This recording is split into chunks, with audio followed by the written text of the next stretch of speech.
Hi everyone. Today I'm going to talk on this particular topic, that is RT-PCR versus TrueNAT and versus antigen testing for COVID-19 diagnosis.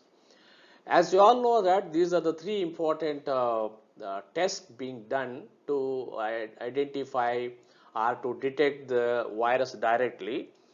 Of course, the antibody detection would be the indirect detection of the COVID-19 virus, which is not having much role in the diagnosis of the COVID-19 infection. So in this context, even though we are doing these three tests, there are a lot of confusions are there either for the clinicians or sometimes even for the diagnosticians also, how to interpret the results, and to interpret these results we should know what is the principle of each test. So to avoid this confusion and to clarify certain doubts being erupted while doing this test, I have sit before this camera to talk on these particular three important things. And the COVID-19 structure, first of all, if you see the virus structure, this is how the schematic representation of this virus will appear. On cross section of this particular virus, we can see the varieties of antigens. One is membrane antigen, and another is this is the membrane antigen, and another one is the nucleoprotein antigen, and the genomic RNA, and next one is envelope small protein, that is E.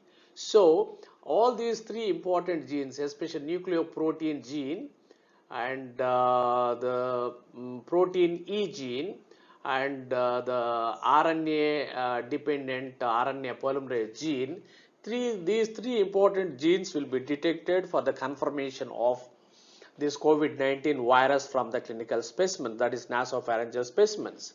Apart from these particular important antigens and their respective genes, the spike glycoprotein antigens also present, which is also having a great role in the diagnosis of this particular viral infection. So this is an overview about the varieties of antigens existing and their respective genes, which we are going to detect either by means of RT-PCR or TrueNAT or by using the antigen detection tests. And first we will see the RT-PCR, means reverse transcriptase polymerase chain reaction. Basically, if you see the polymerase chain reaction, in PCR, we capture the specific gene from DNA and the specific virus will be detected. So here what we are going to do is, in polymerase chain reaction, a tiny quantities of the DNA which is there in the sample will be produced into the adequate quantity, and that will be detected by the machine. But here in the COVID-19 virus, we have the single stranded RNA in spite of DNA. So this single stranded RNA will be converted into the double stranded DNA, and once it attains the specific quantity, that quantity will be detected by the RT-PCR machine. So this is what the principle involved in RT-PCR, and in this RT-PCR we are going to detect the three important genes.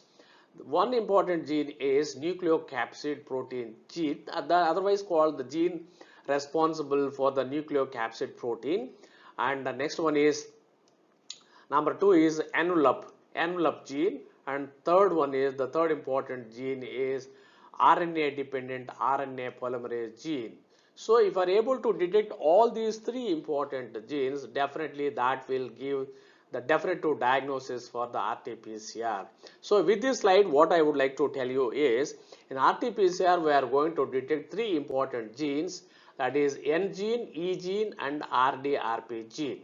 And another important point to remember about this RT-PCR, I am not going in detail and depth about the RT-PCR, just what are going to be detected and what is the difference between this RT-PCR and TrueNAT and antigen detection test. Just only I am going to concentrate on those things. So here this test will take around 4 to 8 hours to do to perform the to get the results. But the transportation of the specimens and to conduct the test depending on the load on that particular center, it may take 1 or 2 days also. And that's about the RT-PCR. And RT-PCR has got some advantages, also some disadvantages. Advantages: by detecting the three important genes, and this RT-PCR is accurate with high specificity.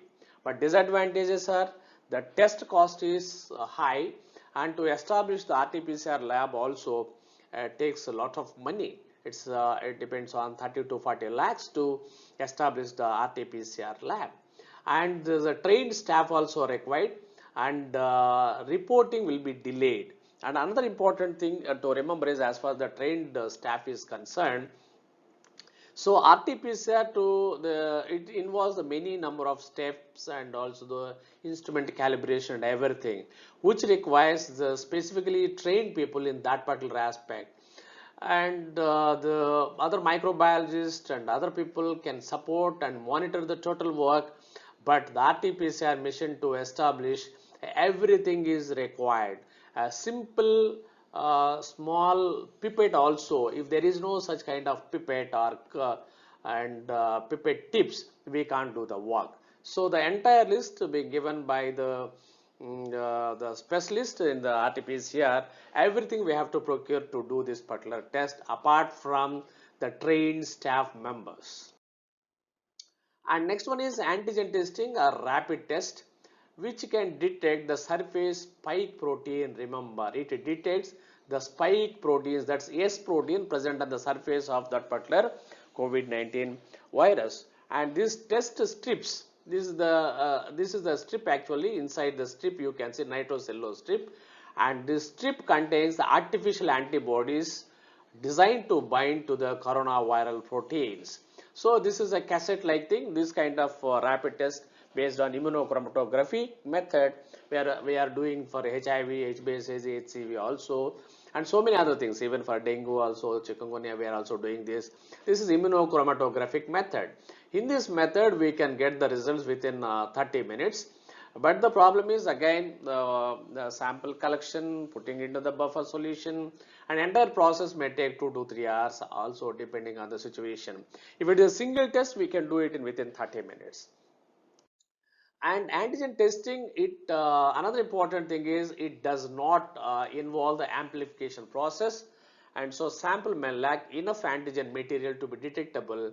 That's why it may give false negative results. Remember, the problem with this antigen detection test is false negatives. So if the positive test need not to go for, again the positive test need not to go for RT-PCR. That means if you get the positive results in antigen testing, that is a rapid antigen testing, most of the times we need not to go for the RT-PCR unless you would like to confirm further. But if the test is negative and the symptoms are there like fever and other related symptoms, breathlessness or CT changes, if all these things are there, then we have to go for the RT-PCR test. If the test is negative and the patient is having symptoms, then we have to go for RT-PCR. If the test is negative and there are no symptoms for another 4 or 5 days, most of the times the RT-PCR is not necessary to confirm the test. So always remember about the negative results. If the test is negative and if the symptoms are there, definitely it has to be confirmed with RT-PCR. If the test is positive, most of the times RT-PCR may not be necessary to confirm the diagnosis. Next, antigen testing disadvantages are, this is, as I mentioned already, this is less sensitive, and because it's going to detect only the surface spike protein, it's not going to detect the nucleocapsid antigen, and not going to detect the RD, RP antigen, it's not going to detect the envelope antigen. And advantages are rapid and positive will be positive most of the times, and patients can get into the isolation faster. Means if you are suspecting a person with this COVID-19 positive, by doing this antigen test, if the test comes positive, then immediately we can isolate the individual faster, so that he may not able to spread his infection or infection into the community. That's a major advantage with rapid antigen test. And another important thing is it reduces the testing load also. If you are able to do this in antigen testing, which may take some bedside test almost most of the times, but sampling and the buffering and manipulations involve some. In case of positive sample, it may cause for the transmission of virus. That's why most of the times we take the sample to the laboratory, and in the laboratory we will do in the biosafety cabinet only. So that's why it will take little more time. And a testing load also, if you would like to send each and every test either to the TrueNAT or RT-PCR, it may take lot of time, lot of manpower, and lot of cost it involves. That's why by antigen testing, which is the immunochromatographic method, and rapid test, which can get the results within half an hour to 1 hour maximum, so it can reduce the testing load also. And next one is a TrueNAT. This is a chip-based battery-operated RT-PCR kit to detect the E gene. Remember, it detect the E gene. Old kits are all going to detect only E gene, but in new machines, if you see the new machines, in new machines we are going to detect both E and RD, RP enzyme genes. That is RNA dependent RNA polymerase enzyme genes also will be detected. If you are able to detect here while reporting this TrueNAT, we have some problems. The problem one is if it is the old machine, it detect either the E gene or not. Based on that, E gene detected or E gene not detected. That would be the report. But if you are using the new machines, if only E genes are detected and RD, RP enzyme genes are not detected, then report will be inconclusive. It's, remember once again, please concentrate in this particular point. If the test shows only E gene is detected, RD, RP is not detected in the new machines, I am talking about new machines, then the test would be considered as inconclusive, and this kind of positive test must be sent for RT-PCR. If both E and RD, RP enzyme genes are detected in the new machines, there is no need to send it for RT-PCR testing. This is a new guidelines based on ICMR. So ICMR is giving guidelines that if you are using the new machines and new kits for the TrueNAT, where the test is going to detect both E and RD, RP genes, then no need to go for RT-PCR. But if you are using the old machines where only E gene will be detected, and if the E gene is detected, again we have to, all the positive tests must be sent for RT-PCR. And remember, if the test is negative, we can consider as negative results. I hope you can understand what is the problem with the TrueNAT test. If the machine is old one, it's having some problems. If it's a new machines where the two important genes can be detected, need not to go for RT-PCR testing further. And all the negatives most of the times will be considered as negative only, except in certain circumstances. So this is about the differences in the RT-PCR and TrueNAT and antigen testing. So in case of, if you see in case of RT-PCR, where we are going to detect all the three genes, that is a nucleoprotein gene and envelope gene and RD, that is a RNA dependent RNA polymerase gene. And in TrueNAT, only E gene will be detected in the old machines if you are using, and you can detect both E gene and RD, RP gene, but not nucleocapsid protein gene in the new machines also. At least two genes we are going to detect. And if you are using new machine, we need not to go for the RT-PCR. And antigen testing, third one is antigen testing. In this antigen testing, we are going to detect the spike proteins, which are very, very important for the virus to get entry into the infected cells, host infected cells.